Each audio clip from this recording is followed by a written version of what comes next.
ঐতিহাসিক বিধানসভা, সেখানে এসে বিরোধী দলনেতাকে তারই দলের লোক প্রায় মারতে যাচ্ছে আর কি, এমন ভাবে আক্রমণ করেছে। ফলে যদি সিকিউরিটি না আটকাতো একটা বিশ্রী ব্যাপার হতো। এটা কি, মানে এরা কারা? আসলে দেখুন, সব দায় সব দোষ একজনের, মমতা বন্দ্যোপাধ্যায়, যিনি তার ভাইপোকে বাঁচাবেন বলে, ভাইপোকে আড়াল করবেন বলে গোটা দলটা নিয়ে ছিনিমিনি খেলেছেন। আজকে যেই মুহূর্তে ক্ষমতাচ্যুত হয়ে গেছেন, গোটা দলটা রাস্তায় নেমে পড়েছে। সুতরাং এখানে এই ঘটনা ঘটছে, ওখানে কল্যাণ ব্যানার্জি আর এক ঘটনা ঘটাচ্ছে। তো এখন দেখুন, মানে তৃণমূল মানে তৃণমূল ভার্সেস তৃণমূল। তো এটার জন্য আমরা কি করতে পারি বলুন? মানুষ উত্তর দিয়েছে। তো একই দলের মধ্যে কোন দল দেখা যাচ্ছে?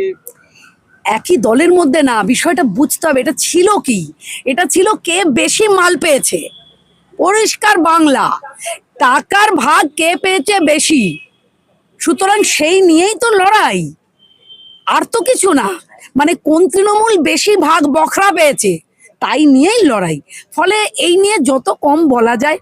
মানুষ উত্তর দিয়েছে, মানুষ ভরসা করেছে, ভয়কে আউট করেছে, ভরসাকে ইন করেছে। সুতরাং আমাদের একমাত্র দায়বদ্ধতা মানুষের প্রতি।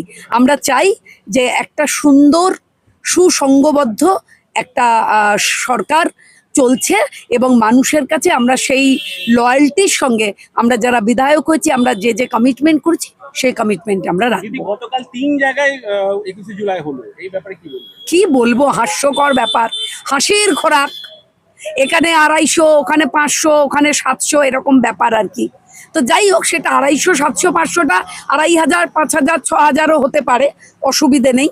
কিন্তু আজকে আমাদের মাননীয় মুখ্যমন্ত্রী বললেন যে আমরা নাকি তৈরি ছিলাম। আমরা তো তৈরি ছিলাম, ব্রিগেড চাইলে ব্রিগেড দিতাম, আমরা যদি সল্টলেক চাইতো সল্টলেক, ইন্ডোর স্টেডিয়াম চাইতো ইন্ডোর স্টেডিয়াম দিতাম। মাননীয় মুখ্যমন্ত্রী বললেন, কিন্তু ওদের তো গলি চাই এখন, ওদের বড় মাঠে খেলা হয়ে গেছে, ওদের এখন গলি চাই। ফলে গলি পেয়েছেন, গলি চেয়েছেন, গলি পেয়েছেন, কোনো অসুবিধা নেই। আমাদের জায়গা দেওয়া হয়নি, যেটা ঋতুব্রত শিবিরকে দেওয়া হয়েছে। সম্পূর্ণ মিথ্যে কথা।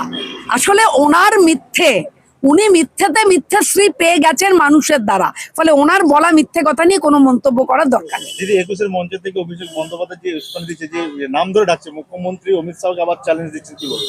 লজ্জা থাকলে এগুলো বলতো না, নির্লজ্জ দোকান কাটা, তাই এসব কথা বলে। আঞ্চলিক দলের কি ন্যাশনাল জেনারেল সেক্রেটারি, দলটা আঞ্চলিক, উনি ন্যাশনাল জেনারেল সেক্রেটারি, কি বলবেন? সব জোকার জোকার এগুলো। দিল্লিতে যে ছাত্রের উপর যে আক্রমণ হয়েছে সেই ব্যাপারে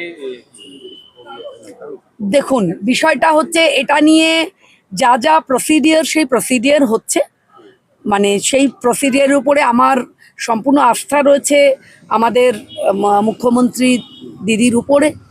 যেটা হচ্ছে, যারা অন্যায় করেছেন কিংবা যারা অন্যায়ের উস্কানি দিয়েছেন সেইগুলো দেখা, ব্যবস্থা নেওয়া, এবং পুলিশ আছে, পুলিশ তার ব্যবস্থা। দিদি, আমি এই সময়